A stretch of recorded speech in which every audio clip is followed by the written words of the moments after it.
नमस्कार दोस्तों, स्वागत है दत्ती के क्लासेस में। हम लोग यशपाल समिति 1992 देख रहे हैं। पिछतर समझने के लिए आप पिछला वीडियो अवश्य देखें, इसके बाद इस वीडियो को देखेंगे तो ज्यादा समझ में आएगा। आप लोगों ने पिछला वीडियो में देखा था कि यशपाल समिति के जो रिपोर्ट था, यशपाल समिति 1992 के जो रिपोर्ट के जो शीर्षक था एजुकेशन विदाउट बर्डन था, वो शीर्षक था। उसी शीर्षक के अनुरूप क्या क्या सिफारिश किए गए इसको हम लोग देखेंगे। तो आप लोग हेडिंग डालेंगे यशपाल समिति के प्रमुख सिफारिशें। ये क्या क्या सिफारिश था उसको हम लोग देखते हैं।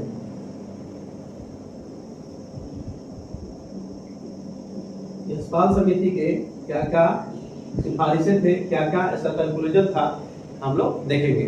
तो पहला इन्होंने बात कही यशपाल समिति की जो रिपोर्ट में यह कहा गया कि पाठ्य पुस्तक जो बनते हैं, जो सिलेबस बनते हैं, जो टेक्स्ट बुक बनते हैं, वो सबसे पहले उनको वैज्ञानिक और शिक्षाविदों से सलाह लेकर बनाया जाए।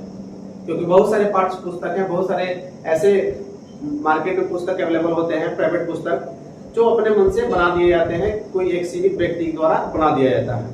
तो इनका कहना था, यशपाल समिति का जो सिफारिश था वो कहना था कि यदि आप पाठ्य पुस्तक बना रहे हैं तो सबसे पहले उसमें वैज्ञानिक और शिक्षाविद से सलाह लेकर बनाइए। तो पहला इन्होंने बात कहा पाठ्य पुस्तक के बारे में। पाठ्य पुस्तक के निर्माण के पहले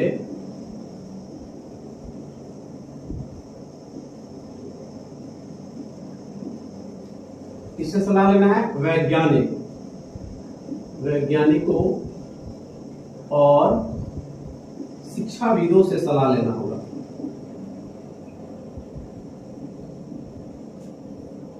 शिक्षाविदों से सलाह लेना होगा। इसके बाद पाठ्य पुस्तक को बनाया जाए। दूसरा इन्होंने कहा कि प्राथमिक कक्षा के बच्चों का जो होमवर्क दिया जाता है, जैसा कि इन्होंने महसूस किया अपने रिसर्च में, अपने रिपोर्ट में, कि प्राथमिक शिक्षकों के बच्चों को अंधाधुंध होमवर्क दे दिया जा रहा है। बच्चा पढ़े या ना पढ़े, लेकिन होमवर्क है, कॉपी में होमवर्क दे दिया जा रहा है ताकि गार्जियन समझ जाए कि हमारा बच्चा पढ़ रहा है। और अभी भी यह कंसेप्ट प्राइवेट विद्यालयों के लिए लागू होता है। बहुत सारे प्राइवेट विद्यालय ऐसे हैं जो छोटे बच्चों को बहुत सारे होमवर्क दे दिए जाते हैं। बच्चा को आए या ना आए, लेकिन होमवर्क दे देते हैं और गार्जियन दिन भर व्यस्त रहते हैं होमवर्क कराने में, तो उससे कोई फायदा नहीं है। इन्होंने कहा कि प्राथमिक शिक्षक के बच्चों इन्होंने कहा कि प्राथमिक कक्षा के बच्चों को होमवर्क नाम मात्रा के दीजिए, और होमवर्क दीजिए भी तो आप वैसा चीज दीजिए तो घर से रिलेटेड हो, ताकि बच्चा वो मौखिक समझ जाए, वो लिखित थोड़ा बहुत लिख ले, इस तरह के होमवर्क दिया जाए। तो होमवर्क के संबंध में गाइड दिए। होमवर्क के संबंध में इनका सुझाव था कि प्राथमिक कक्षा के बच्चों का होमवर्क घर के अनुसार दिया जाए। प्राथमिक कक्षा के बच्चों का होमवर्क है वो घर के अनुकूल दिया जाए।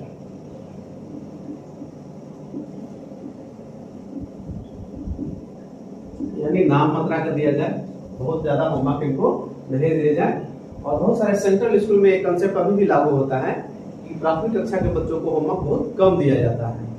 इसके बाद इन्होंने कहा कि बीएड जो हो रहा है, बीएड जो डिस्टेंस से बीएड हो रहे हैं, वैसे शिक्षक में क्वालिटी कम आता है, क्योंकि टीचर्स क्लास को ज्वाइन नहीं कर पाते हैं, उस कंसेप्ट को नहीं समझ पाते हैं, सिर्फ सर्टिफिकेट ले लेते हैं और बच्चे को पढ़ाने लगते हैं। तो वैसे शिक्षक को अच्छा नहीं माना गया है। तो यशपाल समिति का सिफारिश था कि डिस्टेंस एजुकेशन के माध्यम से जो बीएड हो रहा है उसको फिलहाल बंद कर दिया जाए। तो पत्राचार बीएड समाप्त करने की बात इन्होंने कही। पत्राचार बीएड समाप्त करने की बात कही। और देखिएगा कि बहुत दिनों तक इग्नू डिस्टेंस एजुकेशन, अभी जो इग्नू हो रहा है आपको डिस्टेंस एजुकेशन, बहुत दिनों तक डिस्टेंस एजुकेशन इग्नू भी बंद कर दिया था, लेकिन अब ये फिलहाल चालू कर दिया गया है। लेकिन एमएड जो है, एमएड अभी इग्नू नहीं कराता है। यानी इंडिया में आप कहीं भी एमएड करना चाहिएगा तो डिस्टेंस एजुकेशन से आप एमएड नहीं कर पाइएगा, ड्यू टू यशपाल समिति के अनुसार। तो बीएड कुछ रीजन आया, कुछ बाधाएं आ रही थी, कुछ समस्याएं आ रही थी, जिसके चलते डिस्टेंस एजुकेशन से बीएड को स्टार्ट करना पड़ा। लेकिन अभी भी इंडिया में कहीं भी आप चल जाइए तो आपको डिस्टेंस से एमएड नहीं होते हैं। अगला इन्होंने बात कहा कि शिक्षक और छात्र अनुपात की इन्होंने जिक्र किया। अपने रिपोर्ट में छात्र शिक्षक अनुपात इन्होंने जिक्र किया कि प्राथमिक क्लास में, प्राथमिक वर्ग में जो बच्चों का जो और शिक्षक का जो अनुपात होना चाहिए, शिक्षक छात्र अनुपात, छात्र अनुपात 1:40 होना चाहिए। यानी वह एक शिक्षक और 40 छात्र, 40 छात्रों पर एक शिक्षक होना चाहिए वर्तमान समय में, जिस समय ये रिपोर्ट आया था 1992। लेकिन और इन्होंने इसमें कहा कि बाद में इसका जो रेशियो घट जाना चाहिए और 1:30 होना चाहिए। यानी 30 छात्र पर 30 बच्चों पर एक शिक्षक होना चाहिए। और आपको हम जानकारी के लिए बता दें कि RTE वर्तमान समय में RTE 2009 के अनुसार, राइट टू एजुकेशन 2009 के अनुसार आपको प्राइमरी में यही कंसेप्ट लागू है। प्राइमरी कक्षाओं में 1:30 लागू है। यानी 30 छात्र, 30 बच्चे और एक शिक्षक लागू है। अपर प्राइमरी और माध्यमिक कक्षाओं में, अपर प्राइमरी और माध्यमिक कक्षाओं में 1:35 है। ये आपका करेंट से हो गया। ये अभी जो वर्तमान समय में चल रहे हैं इसको भी आपको ध्यान में रखना होगा, क्योंकि कभी कभी करेंट से भी पूछ दिए जाते हैं। तो RTE राइट टू एजुकेशन के अनुसार 2009 के अनुसार प्राथमिक कक्षा के लिए छात्र शिक्षक अनुपात कितने हैं? तो 1:30 है। और मिडिल के लिए, अपर प्राइमरी के लिए कितने हैं? तो 1:35 है। अब आगे बात आती है कि इन्होंने एजुकेशन विदाउट बर्डन की बात किया था। एजुकेशन विदाउट बर्डन की बात किया था, तो बच्चों के जो बस्ता होना चाहिए, वो बच्चों के बस्ता का भार कितना होना चाहिए? तो बच्चों के बस्ता का भार इन्होंने निर्धारित किया कि प्राथमिक कक्षा के जो बच्चे हैं, प्राथमिक कक्षा के जो बच्चे हैं, प्राथमिक कक्षा के बच्चों का अधिकतम बैग का जो भार होना चाहिए, अधिकतम थैलों का जो भार होना चाहिए, वो अधिकतम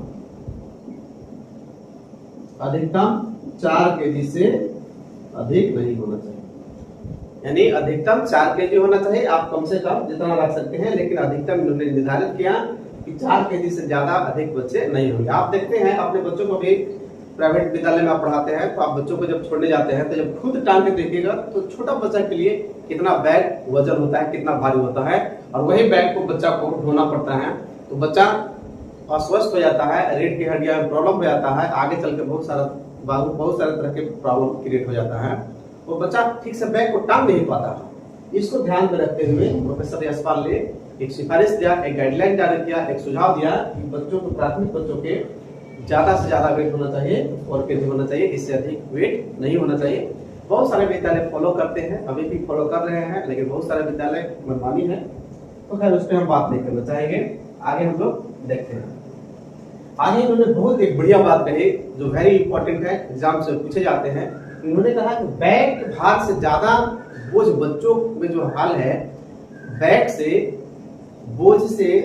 के बोझ से ज्यादा बुरा हाल न समझ पाने का बोझ है।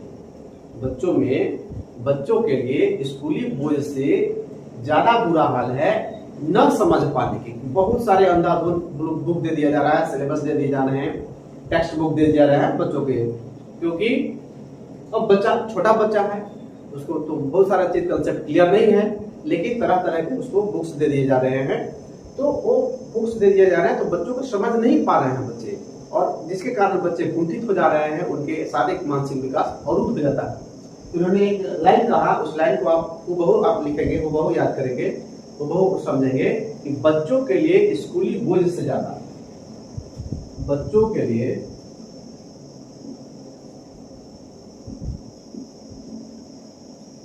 स्कूली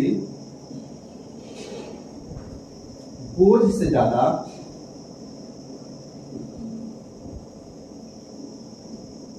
बच्चों के लिए स्कूली बोझ से ज्यादा बुरा है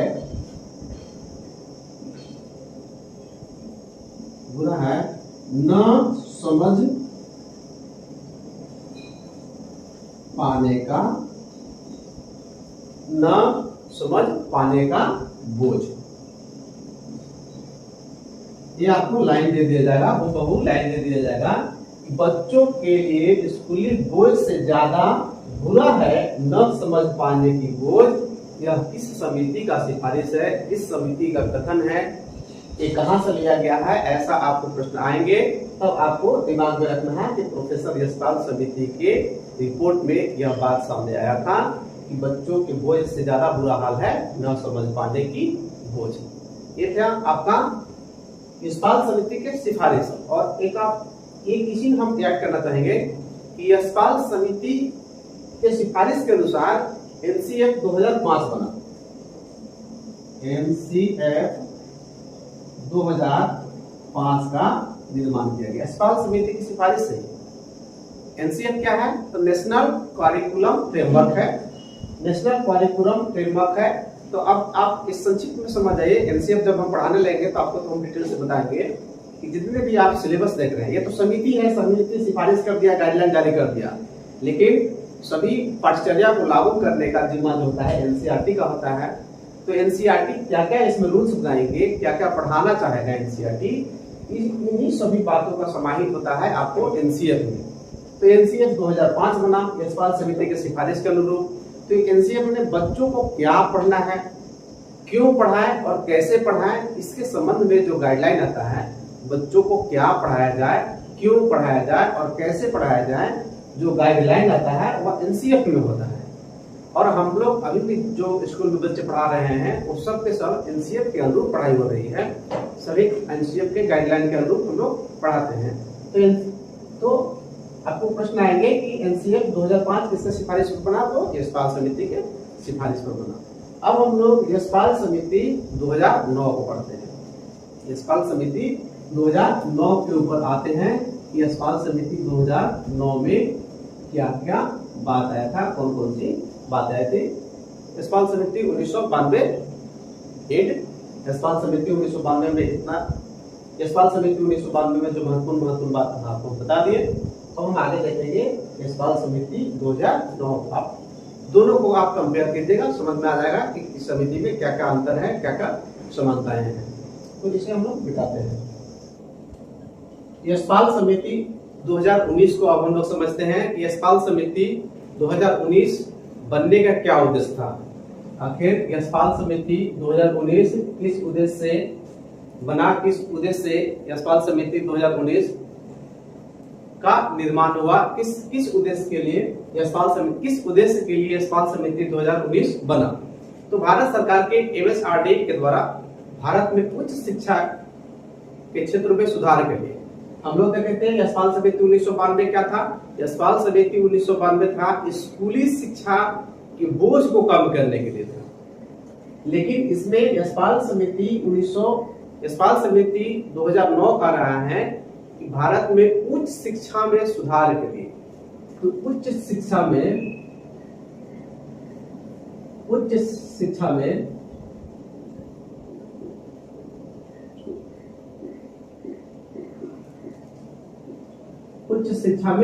सुधार के लिए एमएचआरडी के द्वारा एक समिति बना, ministry of human resource development के द्वारा एक संस्था, एक समिति बना। उस समिति का काम था कि उच्च शिक्षा में क्या क्या आप सुधार कीजिएगा, उच्च शिक्षा में क्या क्या आप नवीनीकरण कीजिएगा, क्या क्या रिफॉर्म कीजिएगा, आप हमको एक सुधार दीजिए, आप हमको एक सुझाव दीजिए। तो इसके अध्यक्ष कौन हो गए? इसके अध्यक्ष पूछा जाएगा कि यशपाल समिति 2009 के अध्यक्ष कौन है? तो यशपाल समिति 2009 के अध्यक्ष प्रोफेसर यशपाल हैं। तो पीछे आप लोगों ने देखा इस समिति का मुख्य उद्देश्य था, कभी कभी क्वेश्चन आता है कि नवीनीकरण और कायाकल्प, उच्च शिक्षा में नवीनीकरण, उच्च शिक्षा में नवीनीकरण और कायाकल्प कायाकल्प करना था।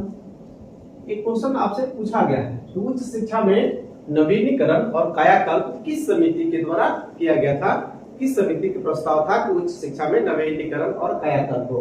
तो यशपाल समिति 2019 का ये यशपाल समिति 2019 का ये मोटो था कि उच्च शिक्षा में नवीनीकरण हो, उच्च शिक्षा का कायाकल्प हो। अब एक और इसका उद्देश्य था, इसका अगला उद्देश्य जो था कि उच्च शिक्षा में जो बहुत सारे संस्थान हैं, जैसे कि टीचर को बनाने के लिए अलग से गाइडलाइंस है, अलग से संस्था है, प्रोफेसर को बनाने के लिए अलग से संस्थाएं हैं, इंजीनियर्स को बनाने के लिए अलग से संस्थाएं हैं, एनसीटी है, एआईसीटी है, यूजीसी है, डॉक्टर को बनाने के लिए अलग से गाइडलाइन है, अलग से संस्थाएं हैं, अलग से डॉक्टर को बनाने के लिए अलग से उच्च संस्थाएं हैं।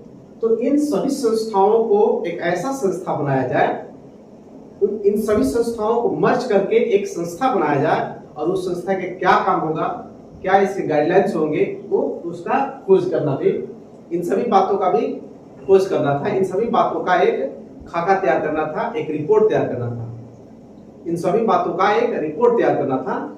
तो तीसरा इसका जो मोटो था कि उच्च विद्यालयों के नियम के लिए एकीकृत संस्था। तो उच्च शिक्षा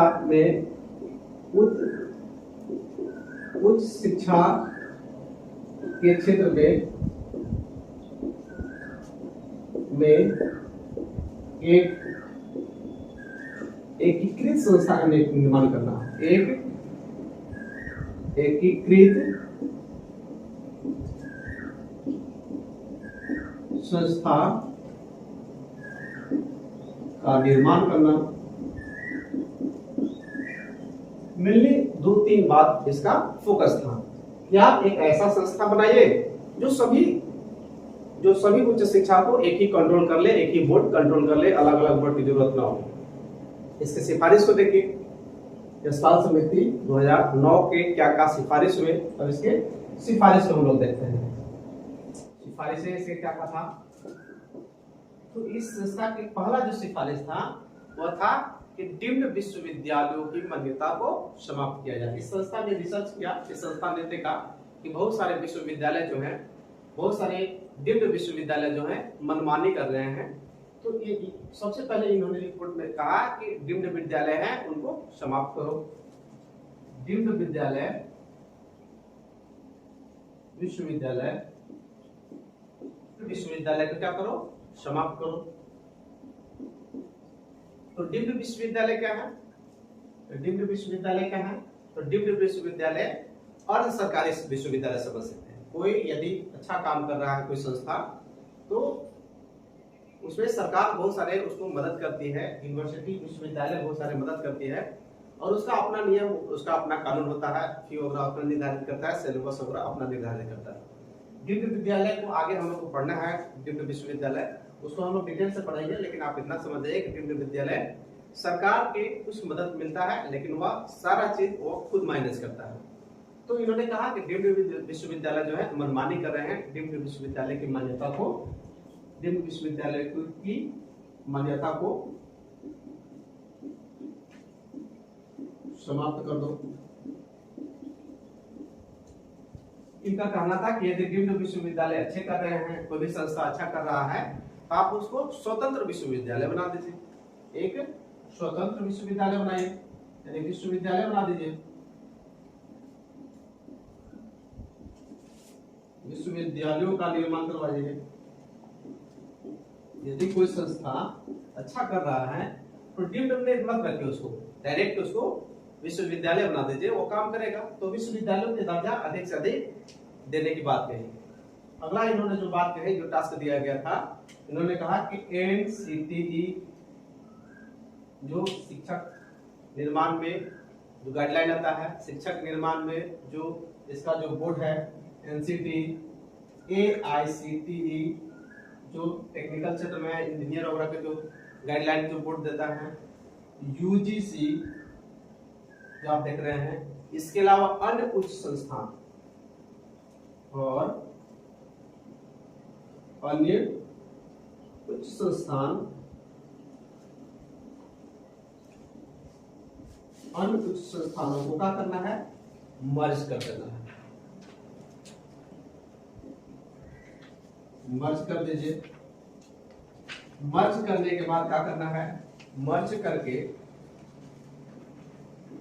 एक नई संस्था का निर्माण करना है, एक नए स्वतंत्र संस्था का निर्माण। और उस संस्था का इन्होंने नाम भी सुझाया जिसका नाम था चेर, CHER, यानी उस संस्था का नामकरण किया जाए चेर। चेर तक इसका हुआ। इसका कभी कभी फुल फॉर्म भी पूछ दिया जाता है कि चेर से क्या होता है फुल फॉर्म। C4 क्या हो गया, तो C4 हो गया commission, C4 commission, commission. H4 क्या हो गया, higher, commission for higher, commission for higher, H4 higher. E4 education, education. And R4 क्या हो गया, R4 हो गया रिसर्च। तो इन्होंने एक संस्था का नाम सुझाया जिसका नाम रखा CHER. CHER that means commission for higher education and research. इस कमीशन का नाम हो और यह जो कमीशन हो पूरी तरह से स्वतंत्र हो, इसमें किसी तरह से किसी भी राजनीतिक पार्टी का इसमें कोई हस्तक्षेप न हो। क्या होता है, किसी भी बोर्ड पर, किसी भी संस्था के ऊपर राजनीतिक पार्टियों का दबदबा होता है, तो वह बोर्ड जो है वो काम नहीं कर पाता है। अयोग्य लोग ज्यादा आ जाते हैं ना, पैरवी से ज्यादा आ जाते हैं। तो इसके लिए इन्होंने कहा कि एक संस्था का नाम सुझाया चेर का, और इस संस्था के बारे में बताया कि सभी राजनीतिक गतिविधियों से इसे दूर रखा जाए, सभी राजनीतिक पार्टियों से इसे दूर रखा जाए, यानी इसके ऊपर किसी भी राजनीतिक पार्टी का दबाव न हो, यह स्वतंत्र हो। और किसके तरह स्वतंत्र हो, तो यह PCI की तरह स्वतंत्र हो।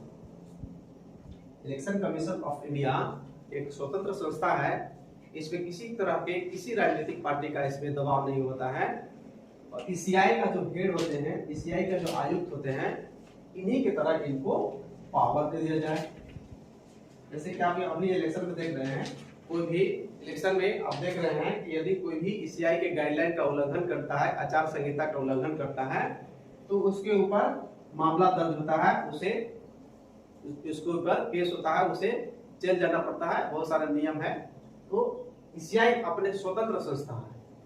यदि प्रधानमंत्री भी किसी बूथ पर जाकर या किसी आचार संहिता के उल्लंघन करते हैं, PCI की गाइडलाइन को फॉलो नहीं करते हैं, तो प्रधानमंत्री के ऊपर भी FIR होता है। इनको भी कोर्ट में जाकर बताना होता है कि किस कारण से आपने ये गलती की और क्यों ऐसा आपने गलती किया। तो इन्होंने कहा, यशपाल समिति ने कहा कि CI के आयुक्त की तरह, PCI के अध्यक्ष की तरह इन्हें भी पावर दिया जाए, चेर का भी पावर दिया जाए, तभी हमारे देश में हायर एजुकेशन डेवलप कर सकता है, हायर एजुकेशन का विकास हो सकता है। और कहीं ना कहीं बहुत अच्छा इन्होंने सुझाव दिया, लेकिन दुर्भाग्य यह है कि इस संस्था का निर्माण नहीं हो पाया। देखिए फ्यूचर में क्या होता है। तो ये था आपका यशपाल समिति 2019 का रिपोर्ट था जो आप लोगों ने देखा। जेपीएससी जेट के जो तैयारी कर रहे हैं, जेपीएससी जेट की तैयारी करने वाले सभी स्टूडेंट्स से मेरा आग्रह है कि आप तैयारी में लगे रहें, निराशा आपके अंदर नहीं आना चाहिए। जब आपका फॉर्म निकलेगा उसमें आप तैयारी में नहीं लगे, आप अभी से धीरे धीरे कछुए के चाल में तैयारी में लगे रहिए, आपको जरूर सफलता मिलेगी। मिलते हैं अगले वीडियो में, तब तक धन्यवाद।